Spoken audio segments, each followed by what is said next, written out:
आशा करता हूं आप सब बहुत अच्छे होंगे। मेरा नाम है सिद्धांत अग्निहोत्री। स्टडी ग्लोस पे आपका बहुत बहुत स्वागत है। पार्टी बदल लिया सर। आप तो वर्ल्ड वॉर 3 हमेशा कहते थे। अबे यार हमेशा क्या कहते थे, जो लगता है वो कहते थे। अब थंबनेल में वर्ल्ड वॉर 3 देख के वैसे भी आप लोग आ ही जाते हो, तो जाहिर सी बात है भाई। तो वर्ल्ड वॉर 3 देखिए क्या होता है ना कि अगर हम रियलिटी में बात करें तो world war 3 will never happen. ये होगा नहीं। वैसे चल भी रहा है और नहीं भी होगा। दो चीज़ें हैं, बात करेंगे शुरुआत से, शुरू करेंगे, इतिहास देखेंगे और उसके बाद 5 रीजंस कि क्यों वर्ल्ड वॉर 3 नहीं हो सकता उसके बारे में भी नज़र डालेंगे। लेकिन उससे पहले दोस्तों बता दूं कि एआई का शानदार कोर्स आप अवेल कर सकते हैं। हज़ारों बच्चों ने इसको ज्वाइन किया है। आप आइए, क्लास अटेंड करिए। 23 अगस्त तक हमने इसको बढ़ाया है। तो दुनिया का सबसे सस्ता एआई का कोर्स मात्र 800 रुपये का। तो अगर आप वीडियो बनाना चाहते हैं, image, prompt engineering, chat GPT को कैसे यूज़ करना, ये सारी चीज़ें if you want to do तो आप आइए और आर्टिफिशियल इंटेलिजेंस सीखिए। तो देखिए वर्ल्ड वॉर 3 की जहाँ तक बात करते हैं तो हाल ही में अगर हम पिछले 5 सालों में देखें तो 3 चीज़ें बताई जा रही थी। बाबा वांगा, नोस्ट्राडमस, ये सब क्या 3 मेन पॉइंट। एक, रशिया यूक्रेन हो गया, युद्ध हो गया जिसकी वजह से वर्ल्ड वॉर 3 हो सकता है। दूसरा, इजराइल फिलिस्तीन हो गया। पिछले 5 साल में तो मेरे ख्याल में 3-4 बार लड़ लिए हैं और अब तो गाज़ा इजराइल का होने वाला है, वर्ल्ड वॉर 3 हो सकता है। तीसरा, इंडिया पाकिस्तान हो गया, कुछ नहीं हुआ, युद्ध खत्म हो गया। क्या वर्ल्ड वॉर 3 हुआ? नहीं। कोसोवो वॉर 1999 में ऐसा लगा कि वर्ल्ड वॉर 3 हो जाएगा। क्यूबन मिसाइल क्राइसिस 1962 ऐसा लगा कि वर्ल्ड वॉर अब बस हो गया, वॉर मार दिया बम मार दिया। 1983 में भी ऐसा लगा कि जब रशिया पे मैसिव अटैक किया था अमेरिका ने, साइबर अटैक क्या मतलब बहुत हद तक उनकी जो भी थोड़ा बहुत एडवांसमेंट था उसको पीछे कर दिया था। तब भी ऐसा लगा था कि वैसा वॉर हो जाएगी। 1989, 1979 में बहुत सारे वॉर हुए, ढेरों वॉर हुए। हर 10-5 साल में एक बड़ा वॉर हो ही जाता है। कहीं सिविल वॉर हो रहा है तो कहीं 2 देश आपस में लड़ रहे हैं, कहीं सत्ता चेंज हो रही है, लेकिन वर्ल्ड वॉर पूरी दुनिया नहीं लड़ रही। ऐसा 2 ही बार हुआ, एक वर्ल्ड वॉर 1 1914 में और दूसरी बात 1939 में। जर्मनी, दोनों बार जर्मनी की वजह से। तो ये जो जर्मनी है इसका अगर आप इतिहास देखो, जोर से बोल लो जर्मनी, जो यूरोप में बहुत ही बड़ा देश है और बहुत ही इंपॉर्टेंट देश है। हाँ ठीक है, चलो खाली हम कहते हैं कि आप देखिए टर्की भी एक बहुत इंपॉर्टेंट, अभी टर्की भी जो है ये भी ससुरा जो है बहुत ज़्यादा उछल रहा है। लेकिन जर्मनी जो है ना, ये जर्मनी ये जो दिख रहा है ना, थोड़ा सा हो सकता है आपको थोड़ा सा लेकिन इसकी वजह से जो है वो वर्ल्ड वॉर 3 और वर्ल्ड वॉर 2 और वर्ल्ड वॉर 1 हुए। अब इसका कोई मतलब नहीं है। 1989 में बर्लिन वॉल ढही और खेल खत्म। जर्मनी की बात करें तो 1871 में जर्मनी को यूनाइट किया गया, ठीक है। प्रूसिया और हंगरी, ये सब, ऑस्ट्रिया हंगरी, ये सब यूनाइट हुए और एक जर्मनी बना, बड़ा देश बना 1871। Bismarck, Otto von Bismarck, blood and iron, सबको गोली दिया कि तुम, हम इतनी बढ़िया स्ट्रैटेजी, अगर किसी को युद्ध लड़ना है तो आप बिस्मार्क का देखो, इतना जबरदस्त आदमी। कहता है फ्रांस, अरे सुनो तुम हमको हराने में मदद करो, आधी टेरिटरी तुमको दे देंगे। जीत गया, बोला निकल, पहली फुर्सत में निकल, भाग यहां से, हट भाग गया, कुछ नहीं, सबको ऐसे ही गोला दिया, चूरन बांटा कि आओ तुम हमारी मदद करो, तुम्हारी मदद करेंगे, तुम मदद करो, तुमको टेरिटरी दे देंगे। मदद के बाद बस जहां हम खड़े होते हैं वहीं से लाइन शुरू होती है। तभी तो बिस्मार्क को इतना ऊपर। इसी दौरान इटली यूनाइट हुआ, समझ रहे हो। ये जो प्यारा सा खूबसूरत, रुक जाओ यार इसको मैं मिटा देता हूं क्योंकि वैसे भी बड़ा मुश्किल है। तो ये जो खूबसूरत सा ना 2 लफ्जों की है, दिल की कहानी, या है मोहब्बत या है रवानी। तो इटली यूनाइट हुआ 1871 में। बहुत कुछ होता है 1871 में, पूरा लेक्चर मैंने किया हुआ है किस तरीके से यूनिफिकेशन हुआ, वर्ल्ड सीरीज मैंने की हुई है। गैरीबल्डी, कैवूर, मजीनी, मजा आ गई। गैरीबल्डी, ओहो हो क्या गजब आदमी। डेमोक्रेसी किधर है, जहां पे डेमोक्रेसी वहां लड़ने चले जाते थे, जबरदस्त। तब दुनिया युद्ध में नहीं थी लेकिन युद्ध के हालात बन गए थे। नेपोलियन का जो वॉर हुआ भयानक। लेकिन सबसे बड़ा, अगर आप मुझे एक पॉइंट पिक करना हो कि इतिहास का सबसे बड़ा पॉइंट क्या था, तो वो था फ्रेंच रेवोल्यूशन 1789 में फ्रांस में। क्योंकि देखिए क्या वॉर होता क्यों है, वॉर जब पब्लिक परेशान हो जाती है तो युद्ध होता है, जब दूसरा देश आक्रमण करता है तो युद्ध होता है, जमीन के लिए युद्ध होता है, रिसोर्सेज के लिए युद्ध होता है, मेन तो रिसोर्सेज के लिए होता है, माइनॉरिटीज के लिए युद्ध होता है, ठीक है। ये बहुत सारे कारण हैं जिनकी वजह से युद्ध होता है। 1789 में क्या हुआ, रेवोल्यूशन आया, फ्रेंच रेवोल्यूशन, लेकिन वो इतना बड़ा था कि वो डेमोक्रेसी के लिए आया। राजशाही से लोग परेशान हो गए, दिमाग खराब हो गया। जैकोबियंस ने नारा दिया, चलो बेस्टाइल फोर्ट की ईंट से ईंट बजा दी। किंग लुई द 16 गए और हो गया फ्रेंच रेवोल्यूशन 1789 में। पूरी दुनिया में तबाही मच गई कि भाई रेवोल्यूशन आ गया, राजा गया, खत्म। इससे पहले ग्लोरियस रेवोल्यूशन आ चुका था। 1689 में ग्लोरियस रेवोल्यूशन आया था। इंग्लैंड जो है वो मोनार्की से पार्लियामेंट्री मोनार्की बन गया, कोई बात नहीं। लेकिन फ्रेंच रेवोल्यूशन बहुत इंपॉर्टेंट था। हालांकि 10 साल बाद वो फेल हो गया 1799 में। फिर उसके बाद नेपोलियन आ गया, नेपोलियन ने अपने आप को राजा घोषित कर लिया। लेकिन ये रेवोल्यूशन ने ना पूरी दुनिया को बता दिया कि देखो ये होती है डेमोक्रेसी। समझ रहे हो? तो बहुत कुछ होता है। Everything was superb. और उसके बाद असली युद्ध शुरू होता है। फिर जब ये हुआ 1789 में, जब रेवोल्यूशन आया, तो सारे देश बोलने लगे हमको भी आजादी चाहिए। और वहां से असली आजादी का खेल शुरू होता है। बहुत सारी कॉन्फ्रेंस होती है, वियना कॉन्फ्रेंस होती है, स्विट्जरलैंड में कॉन्फ्रेंस होती है। जर्मनी बोलता है कि मतलब उस समय तो प्रूसिया था कि हमको यूनाइट करना है। तो वहां से देश जो है वो जो बटे हुए थे ना, वो यूनाइट होने लगे। वहां से बोला जाने लगा कि भैया भाषा के आधार पर कौन, तुम अच्छा जर्मन, तुम आ जाओ, सब मिलकर देश बनाएंगे। उस समय धर्म एक बड़ा इंपॉर्टेंट फैक्टर रहा। मैं अभी धर्म की सीरीज कर रहा हूं, आई होप आप देख रहे होंगे। इब्राहिमिक रिलीजन खत्म होगी, नॉन इब्राहिमिक रिलीजन में 25 से करूंगा। तो उसमें मैंने आपको बताया था कि क्रिश्चियनिटी बहुत तेजी से फैला, लेकिन 6th सेंचुरी से लेकर 14th सेंचुरी तक एक डार्क पीरियड था। कैथोलिक्स जो है वो भाई बहुत कहते हैं ना कि कुछ नहीं था, मतलब बहुत दिक्कत की। इंटेलिजेंस के नाम पे कि तुमने पाप किया है, आओ चर्च को पैसे दो, तुमको इंटेलिजेंस दे दो, मैं पाप। तो मार्टिन लूथर जो है वो आए, उन्होंने कहा कि ये ना ई ना चल बे। उन्होंने गाड़ दिए चर्च के सामने सवाल कि इनके जवाब दो। और वहां से फिर एक नया गुट प्रोटेस्टेंट बनता है। और फिर वहां से एक रिनेसा पीरियड जो है, पुनर्जागरण यूरोप में शुरू होता है। लोग समझने लगे, लोग को अकल आने लगी। और वहां से फिर एक नया वॉरिंग पीरियड हो गया। अभी तक तो धर्म युद्ध हो रहे थे, धर्म की वजह से युद्ध हो रहे हैं, लेकिन अब हमारे राइट्स की वजह से युद्ध हो रहे हैं। और ये कंक्लूड होता है जाके वर्ल्ड वॉर 1 में। अच्छा, वर्ल्ड वॉर 1 से भी पहले बहुत कुछ हुआ भैया। वर्ल्ड वॉर 1 से पहले जापान आ गया। आप देखिए, अगर आप देखो, जब आप पूरा इतिहास देखते हो, इतिहास पढ़ना बहुत जरूरी है। जो लोग बोलते हैं ना इतिहास पढ़ने से कुछ नहीं होता, वो दुनिया के सबसे बड़े मूर्ख हैं।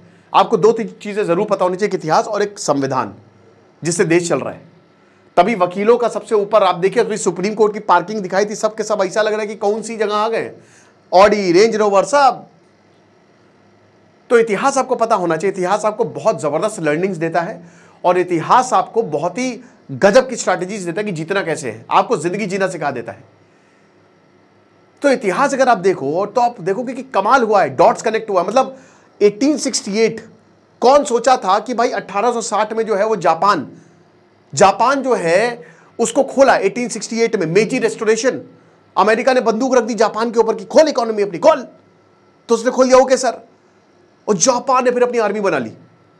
1890 में जापान का नया संविधान आ गया, और जापान की इंपीरियल आर्मी ऑफ जापान। उसके बाद जापान ने बोला, इसी तबाही मचाई जापान ने, एक साइड से शुरू हुआ, सबको हराता हुआ, सबको मारता पीटता हुआ निकला। रशिया को हरा दिया, रशियन एम्पायर हार गया जापान से। चाइना को इतना पटक पटक के मारा, जिंदा जला दिए। हम बात करते हैं हिरोशिमा नागासाकी की, भाई उससे पहले देखो, मैं तो भाई मानता हूं कि जापान को कर्मों की सजा मिली है। रेप्स ऑफ नैनकिंग 1937 में आप देखिए जापान ने जो किया है, किताब पढ़िए, आपकी ऊपर से नीचे तक वाइब्रेशन मोड में आ जाएंगे। 1937 से लेकर 1945 तक जो जापान ने, चाइना की तो कोई वैल्यू नहीं थी ना। 1800 से लेकर 1900 तक चाइना को हर कोई पीट के गया है। चाइना के लोग लिटरली भिखारी। इसीलिए तो चाइना आज का जो स्टैंड है वो यही कहता है कि भैया जो हमने उस समय झेला, हम नहीं झेलेंगे, अब हम नहीं झेल सकते। इसीलिए चाइना आगे बढ़ रहा है। चाइना बहुत पिटा है। चाइना कभी भी, इसी में कहता हूं कि चाइना की आर्मी बहुत ताकतवर नहीं, हिस्टोरिकली नहीं रही है। पहले मंगोलों ने आके, चंगेज खान ने खत्म कर दिया। 1227 में चंगेज खान आया, पूरा मंचूरियन एम्पायर को एक साइड से शुरू किया, काटना पीटना सब खत्म। तो ये चीज हुई। और उसके बाद फिर जापान ने बहुत ताकतवर जो है वो बन गया जापान। ठीक है, जर्मनी ऑलरेडी ताकतवर, सारी यूनिवर्सिटी, बिस्मार्क ने बोला कि पढ़ाई करो, पढ़ाई। दुनिया की सारी बेस्ट यूनिवर्सिटी जर्मनी में, एल्बर्ट आइंस्टीन से लेकर टेस्ला, आप साइंटिस्ट उठाइए, सब के सब जर्मनी में पड़े हुए हैं। एजुकेशन हब बना जर्मनी। जर्मनी ताकतवर। अमेरिका जो है सबसे प्रॉपर युद्ध और सबसे आजादी का जो सबसे बड़ा युद्ध था वो अमेरिका ने लड़ा 1776 में, the American war of independence. उसके बाद ही जो है वो फ्रेंच रेवोल्यूशन आया था। अमेरिका आजाद हो गया। अमेरिका एक बहुत तेजी से ताकतवर बना। अमेरिका ने धीमे धीमे सारे लैंड को, ये मेक्सिको का पूरा था, टेक्सास कैलिफोर्निया जो आप देख रहे हो ना जहां पे हॉलीवुड है वो मेक्सिको का था। अमेरिका ने 2 लपड़ लगाए 1846 में मेक्सिको से युद्ध लड़ लिया। बोला ला ला ला चल ला भाई, जो ताकतवर है उसी की चलती है यहाँ पे। अमेरिका ने सारे जो मूल निवासी यहाँ पे उनकी जमीनें छीन ली। बोला कि जाओ जहां जाना है जाओ, हमसे बात मत करो। सबके ऑस्ट्रेलिया जो है, ऑस्ट्रेलिया में जेनोसाइड हुआ है। ऑस्ट्रेलिया को तो भाई जितने भी चोर उचक्के मर्डरर्स थे वो उनको ऑस्ट्रेलिया में जाके बसाया था, ये ब्रिटिश के कब्जे में। ब्रिटेन था ही बहुत ताकतवर, और जर्मनी जो है वो और ज्यादा ताकतवर होता जा रहा था। ये ऑटोमन एम्पायर जो है वो भी। तो ये तीनों ऑटोमन एम्पायर जर्मनी मिलकर वर्ल्ड वॉर 1 शुरू करते हैं। ड्यूक फर्डिनेंड जो भाई इमीडिएट कॉज था, हर एक वॉर शुरू होने का इमीडिएट कॉज उनको मार दिया। अब उसके बाद फिर वॉर शुरू हो गया और अल्टीमेटली जर्मनी हारा। जर्मनी हार गया, जर्मनी बहुत बुरा हारा। फिर उसके बाद हिटलर का उदय होता है। वो पूरी कहानी बहुत लंबी है। मैं हिटलर का उदय हुआ तो फिर आ जाओ बेटा वर्ल्ड वॉर 2 कर लो। हिटलर ने तबाही मचा डाली। हिटलर का बहुत बड़ा रोल है भैया भारत की आजादी में। तो उसके बाद फिर वर्ल्ड वॉर 2 हुआ 1939 से लेकर 1945। उसके बाद भैया सबने हाथ जोड़ लिए कि आज के बाद वॉर नहीं होगा भैया, वॉर ना करें। लेकिन वॉर ना करने का सबसे बड़ा कारण अमेरिका बना। क्यों? क्योंकि एक ऐसा हथियार, ओपेनहाइमर वर्सेस हाइजेनबर्ग। अभी आपने मूवी आई तो ओपेनहाइमर देखी कि नहीं? कौन पहले एटम बम बनाएगा? अगर हाइजेनबर्ग बना लेता तो हिटलर जीत जाता और आज पूरी दुनिया में शायद जर्मनी राज कर रहा होता। चूक गया Heisenberg. Atom bomb, this was the race against time, क्योंकि हिटलर ने साफ आदेश दिया था कि एटम बम बनाओ, नहीं बना पाया। ओपेनहाइमर बना लिए, और जैसे ओपेनहाइमर ने वो बम बनाया, हिटलर तब तक मर चुका था, खत्म हो गया। अब हिटलर की कहानी भी मैंने अभी 2 घंटे का लेक्चर दिया था अभी 4 महीने पहले, आप देखिएगा, उसका मैं लिंक आपको डिस्क्रिप्शन में दे दूंगा। और उसके बाद वर्ल्ड वॉर 2 खत्म हुआ और उसके बाद फिर जापान से बोला कि हाँ सरेंडर करो। हीरो हुई तो बोले नहीं करेंगे, बोले अभी इसी वक्त सरेंडर करो, नहीं करेंगे। गिरा दिया एटम बम, गिरा दिया। 6-9 अगस्त हिरोशिमा नागासाकी खेल खत्म। ग्रेव ऑफ फायरफ्लाइज एक मूवी है, आप देख लीजिएगा अगर आप देख पाए तो, अगर आपके अंदर इतनी हिम्मत हो, क्योंकि आप उस मूवी को, मैं पहले बता दे रहा हूँ, वो मूवी वही है कि वॉर के समय, और मैं 4-5 दिन तक नॉर्मल नहीं हो पाया था उस मूवी को देखने के बाद। नेटफ्लिक्स पे है या नेटफ्लिक्स पे है, हाँ नेटफ्लिक्स पे ही है। तो वो बहुत भयानक, बहुत ही भयानक मूवी है, एनिमेटेड मूवी है, आप one of the greatest war time movie. एक भाई और एक छोटी बच्ची की कहानी है कि कैसे वो वॉर को सर्वाइव करते हैं, समझ रहे हैं आप? तो ये सारी चीज़ें जो हैं वो हमको यहाँ पे देखने को मिलती हैं। तो अब क्या है कि अभी देखिए 1945 में सबसे पहली चीज़ शुरू होती है जब अमेरिका एटम बम बनाता है। तो जब अमेरिका ने एटम बम बनाया तो यहाँ पे पहला डर हो गया कि भैया अमेरिका के पास एटम बम आ गया, ठीक है, याद रखिएगा ये एटम बम, ओके, तो अब अमेरिका की दादागिरी चलेगी। सोवियत ने बोला ऐसा नहीं हो सकता, तो कोल्ड वॉर शुरू हो गया। तो सोवियत ने फिर एटम बम बना लिया, और उसके बाद फिर आपका यूके बनाता है एटम बम, फिर उसके बाद चाइना बनाता है एटम बम, फ्रांस बनाता है एटम बम। तो ये देशों ने एटम बम बना लिया। अब देखिए ये 5 देश यूनाइटेड नेशन के परमानेंट मेंबर, ठीक है, इन्होंने एटम बम बना लिया। तो यानी कि अब युद्ध की पॉसिबिलिटी क्यों खत्म हो गई? क्योंकि पूरा, अब अगर आप युद्ध करोगे तो हमारे पास एटम बम है तो हम आपके ऊपर मार देंगे, तो यानी कि एनाइलेशन। उसके बाद फिर आपको पता ही है कि Israel, India, north Korea, Pakistan, सब में एटम बम बना लिए। तो जब एटम बम आपके पास इतना बड़ा हथियार आ गया तो आपकी युद्ध की पॉसिबिलिटी 0 हो गई। पहले वर्ल्ड वॉर इसलिए हो गया कि भाई किसी के पास इतना खतरनाक हथियार नहीं था, लेकिन अब हो ही नहीं सकता, और हमने एक बार ऑलरेडी तबाही देख ली है। तो अगर युद्ध होता है तो टोटल एनाइलेशन, कुछ नहीं बचेगा। तो इतनी सब में समझ है, इतना समझदार हर कोई होता है कि ऐसा ना हो, ठीक है ना, ऐसा ना हो। हर कोई, सरकार एक आदमी नहीं चलाता है, सरकार बहुत लोग चलाते हैं। और अगर ऐसा होता है, मान लीजिए कोई आदमी पागल होगा, उसको वहीं मार दिया जाएगा, उसका असैसिनेशन हो जाएगा। ऐसे बहुत सारे असैसिनेशन अमेरिका CIA ने करवाए हैं, अपने ही लोगों के, पाकिस्तान ने करवाए हैं। जिया उल हक कभी भी नहीं पता कि किसने मरवाया। 110% का मर्डर हुआ 1989 में, प्लेन क्रैश, समझ रहे हो? दूसरी चीज ये है कि आज अगर हम बात करते हैं, देखिए पहले ये जो दुनिया थी ना, ये इंटरकनेक्टेड नहीं थी, लेकिन जब से ग्लोबलाइजेशन हुआ है, टेक्नोलॉजी आई है, ये हमारे लिए ब्लेसिंग है। आज हम बहुत ज्यादा डेवलप्ड हैं। हम कहते हैं कि हम पहले जैसे नहीं, लेकिन आज जो जमाना, आप गोल्डन एज में जी रहे हो। इकोनॉमी इंटरकनेक्टेड है। आज चाइना, ताइवान आपस में भिड़े हुए हैं, लेकिन क्या आपको पता है कि चाइना ताइवान से जबरदस्त बिजनेस करता है? ताइवान पूरी दुनिया को बैटरी बेचता है, सेमीकंडक्टर का हब है ताइवान। अमेरिका रशिया एक दूसरे से नफरत करते हैं। अमेरिका चाइना छोड़िए, अमेरिका चाइना एक दूसरे से नफरत करते हैं, ट्रेड वॉर चल रहा है। अमेरिका चाइना से यूरेनियम खरीदता है, बहुत सारे न्यूक्लियर मेटल्स खरीदता है, रेयर अर्थ एलिमेंट खरीदता है। सप्लाई चेन चाइना में है। Apple business America, supply chain China. China Russia का भी यही, रशिया बहुत ज्यादा अमेरिका में इन्वेस्ट करता है। तो ये तो कहने की बात है, डोनाल्ड ट्रंप का तो अच्छा खासा बिजनेस है रशिया में। तो भाई दुनिया आज इंटरकनेक्टेड है, एक दूसरे से जुड़ी हुई है। तो अगर हम गए, पहले जो जाता था वो जाता था, लेकिन आज एक गया तो डोमिनो इफेक्ट होगा, सब जाएंगे। हमने देखा 2007 में जो अमेरिका रिसेशन आया, आइसलैंड बैंकरप्ट हो गया, ग्रीस के पास एक फूटी कौड़ी नहीं बची थी। क्यों? क्योंकि उसने अमेरिका में इन्वेस्ट किया था। तो एक जाएगा तो सब जाएंगे। तो ये भी एक बहुत बड़ा कारण है, इंटरकनेक्टेड इतना ज्यादा है कि बहुत ही मुश्किल है। उसके बाद जो तीसरा रीजन आता है वो है प्रॉक्सी वॉर्स, है ना। अच्छा देखिए क्या है कि आज वर्ल्ड वॉर तो नहीं होगा, लेकिन प्रॉक्सी वॉर होंगे। और इसका आगे चौथा रीजन है ये USA and Russia. USA and Russia देखिए सीधा कभी भी युद्ध नहीं करेंगे, ये दोनों देश बहुत चालाक हैं, और चाइना भी।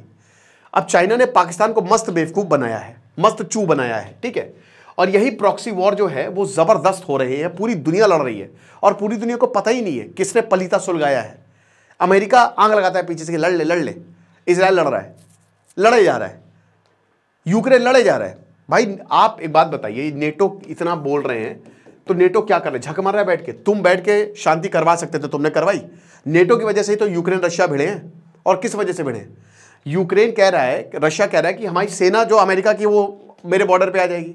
तो आप बोल देते यूक्रेन, आप सीधा मना कर देते कि हम नहीं देंगे, हम नेटो नहीं ज्वाइन करवाएंगे कभी भी। लेकिन अमेरिका ने नहीं कहा। क्यों? क्योंकि जो 95 बिलियन डॉलर मिले ना, उसमें $65 बिलियन यूक्रेन को दिए गए, और वो सारी की सारी जो पैसा है ना वो अमेरिकन कंपनीज के पास गया, और उस पैसे से उन्होंने हथियार बेचा, और उन हथियार की वैल्यू बढ़ी, और उसके बाद पूरी दुनिया ने बेचा, खरीदा उसे। तो ये जो हथियार का बिजनेस है ना, ये रशिया और अमेरिका, भाई भारत ने S-400 खरीदा रशिया का, मस्त। तो रशिया थोड़ी ना वॉर में कूदा, नहीं कूदा। अमेरिका और रशिया कभी भी वॉर में नहीं कूदेंगे, वो आपस में एक दूसरे से कभी वॉर नहीं करेंगे।